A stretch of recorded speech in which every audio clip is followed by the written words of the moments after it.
Hi everybody. Today I want to talk about the importance of your rising sign in astrology. Why, in my opinion, and a lot of astrologers' opinion, the rising sign is actually more important than the sun sign, and how you become more like your rising sign as you age.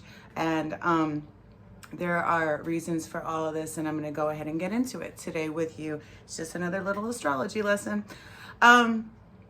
One of the first things that we do out here in the West, as you guys know, is somebody says, oh, what's your sign? Of course, they're always talking about the sun sign. Over in the East, and I know I've mentioned this before, they don't really so much focus on the sun sign. It's not really as important to them, but the moon sign is important over there.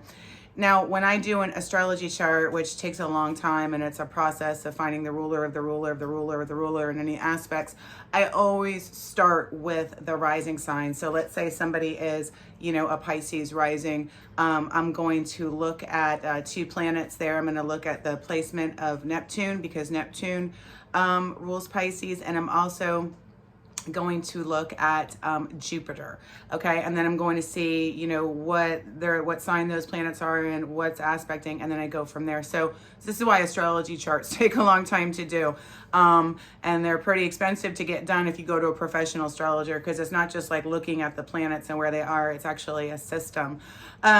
So what happens in our lives, and it cracks me up sometimes because I've met, obviously doing what I do, I do meet people that don't believe in astrology and everything else, but typically the people that don't believe in astrology don't know anything about astrology and how many years it takes to actually study, learn astrology. And like I always say, like, you literally never stop learning. There's always something new to learn. I like research if it's something I'm interested in. So, I started studying astrology when I was like 8 years old, and it's just been something that kind of came easy to me. It made sense to me, and using my intuition and psychic ability, things would really make more sense.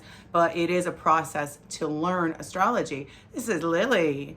So there's always a cat I know that makes a celebrity appearance in these. And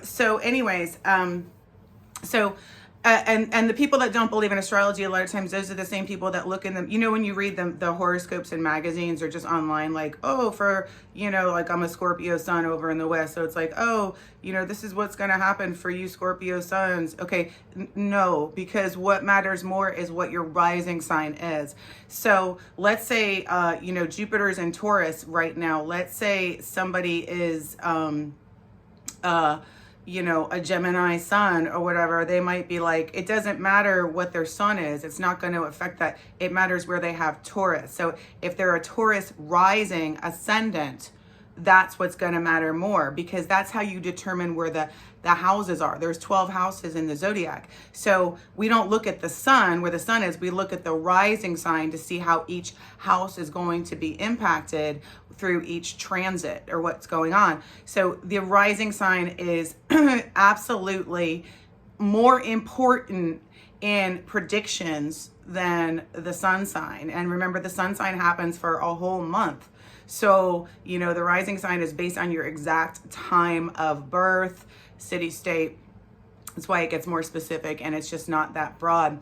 So, when we talk about how people, grow into their rising sign, and this is a well-known fact with many astrologers, many of us agree on this, and I do as well. I've seen it even with myself, is because your rising sign basically is kind of telling you through experiences of being on this earth how your personality is going to develop. So, look at, I'm a Scorpio rising over in the West. I've become more Scorpio-like with age, only because of experiences that I've dealt with throughout my adult life. And when I say adult, that's really important because, adulthood in astrology starts at the ages of 28 to 30, your Saturn return. And I think even doctors say, I don't know the exact age here, but the brain actually starts really clicking around that age too, 26, 28, somewhere around there with kids. So that's when we start to see consequences. That's when we start to be like, maybe that's not a good idea to do that. So that's the beginning of adulthood. That's why you see a lot of times people get divorced around that age if they got married young, because they just a lot of times weren't old enough to, their personalities hadn't developed yet, and people change and grow. I personally think, it starts you start to turn into your rising sign around the age of 30, but I think it really pumps up at your Saturn square at 36. So by the time you get into your 40s, you know, you pretty much, it's a done deal. We are who we are. I'm not saying you can't change if you want to, but there's no point in like trying to change somebody else. You know what I mean? Because we are in the, and it's all meant to be. Astrologers, we all know that you choose your chart, you choose your rising sign because you are here for specific lessons. And you need to learn those lessons. And, you know, so you're going to attract to you whatever's on your rising sign, you know? So that's somebody with, you know, let's say an Aries rising is going to attract very different circumstances and people than somebody that's a Libra rising, you know, but you literally become that ascendant. And that's why it's so important to know your whole chart, because it is not a simple thing, just like, oh, I'm a Scorpio and this means that. No, you got to look at the ascendant, you got to look at the moon, you got to look at Venus, you got to look at the final dispositors, all that stuff. And then the other thing I want to say, because I don't even personally, I don't read like those magazine horoscopes just because I'm an astrologer and I know how astrology works, and I know it doesn't matter what your sun sign, it matters what your rising sign is, how it's going to impact you.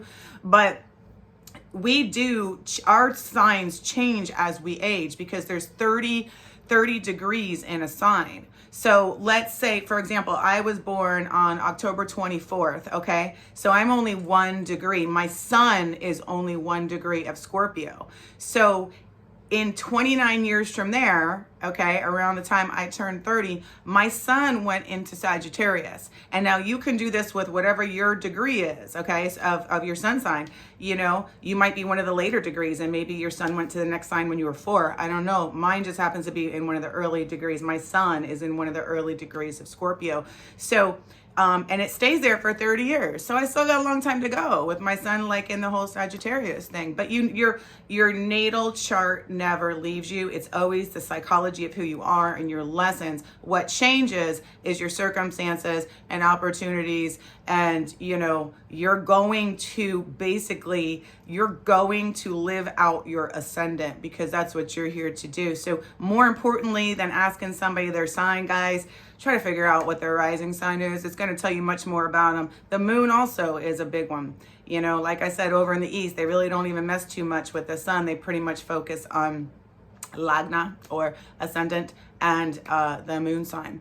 So that's it for today. Any questions, whatever, you guys can comment below. Sorry again, it took me so long. I am for you guys that study sidereal astrology, I cannot wait to get key 2 off my ascendant. It has been on my ascendant for the past 18 months and I'm not vibing with that particular malefic, because like it's just getting on my nerves. But it is leaving the end of this month. So, and also happy birthday Libras and all you early Scorpios like myself. And I will have another video out to you guys super soon. Thanks. Have a great day and happy Sunday.